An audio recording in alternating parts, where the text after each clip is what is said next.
Welcome to my YouTube channel bright knowledge. इस video में हम आज बात करने वाले हैं स्लीप पैरालाइज के बारे में। अगर आपने अभी तक चैनल सब्सक्राइब नहीं किया है तो प्लीज़ सब्सक्राइब कर दीजिए। तो आइए जानते हैं स्लीप पैरालाइज होता क्या है। आधी रात को अचानक आपकी नींद खुलती है। ऐसा लगता है कि आपके आसपास कोई मौजूद है। आप हिलने की कोशिश करते हैं लेकिन शरीर का कोई अंग हिला नहीं पाते। डर लगता है, चीखना चाहते हैं लेकिन आवाज़ ही नहीं निकलती।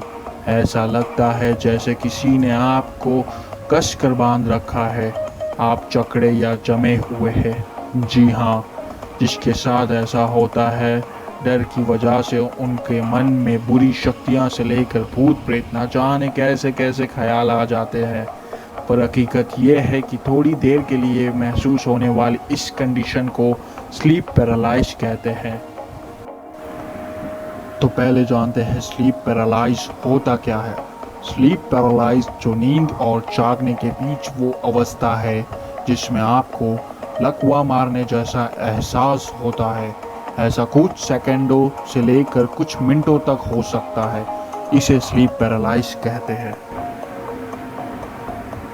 इस स्लीप पैरालाइज की study Ohio State University Wexner Medical Center में साइकियाट्रिक और स्लीप मेडिसिन स्पेशलिस्ट रीता ऑर्ड स्लीप पैरालाइज को समझाने के लिए लिखती हैं।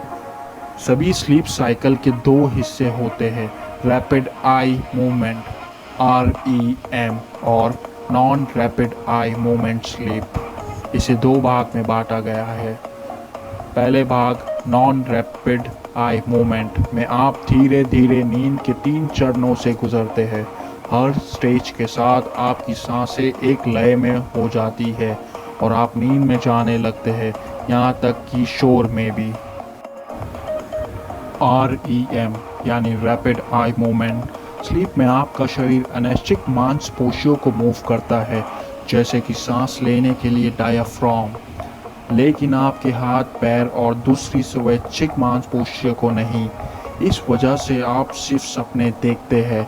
सपने में जो दिखा जा रहा है उसके मुताबिक कुछ नहीं कर पाते। नींद के रैपिड आई मूवमेंट फेज में हम खुद से किसी भी तरह की कोई मसल एक्टिविटी नहीं कर पाते, क्योंकि हमारा दिमाग उस दौरान हमें अस्थायी तौर पर पैरालाइज कर देता है।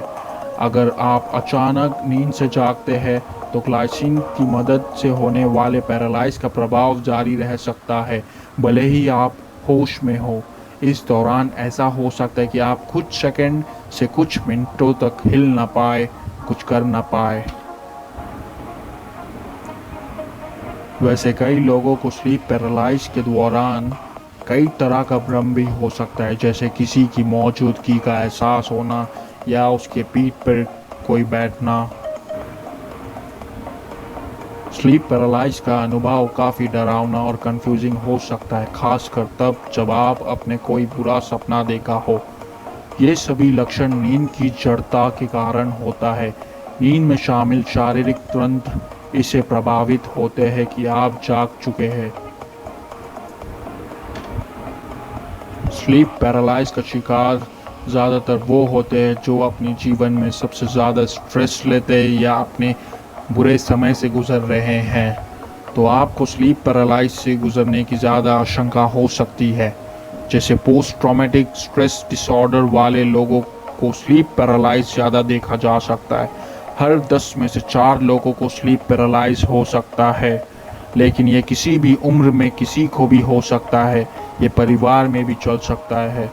कुछ फैक्टर्स जो स्लीप पैरालाइज से जुड़े हो सकते हैं: नींद की कमी होने से, सोने का अनियमित पैटर्न, स्ट्रेस लेने से, पीठ के बल सोने से, कुछ दवाइयों का इस्तेमाल करने से या नशीली चीज़ों का सेवन करने से आपको स्लीप पैरालाइज हो सकता है।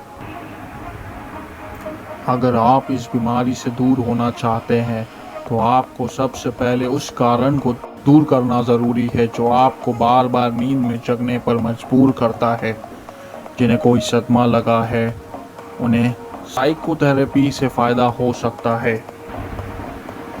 ज़्यादातर लोगों के लिए नींद को नियमित करना ही सबसे बेहतर तरीका हो सकता है। आपको कब सोना है और कब जागना है, इसका एक टाइम बना लें। कम से कम 9 घंटे की नींद पूरी लें।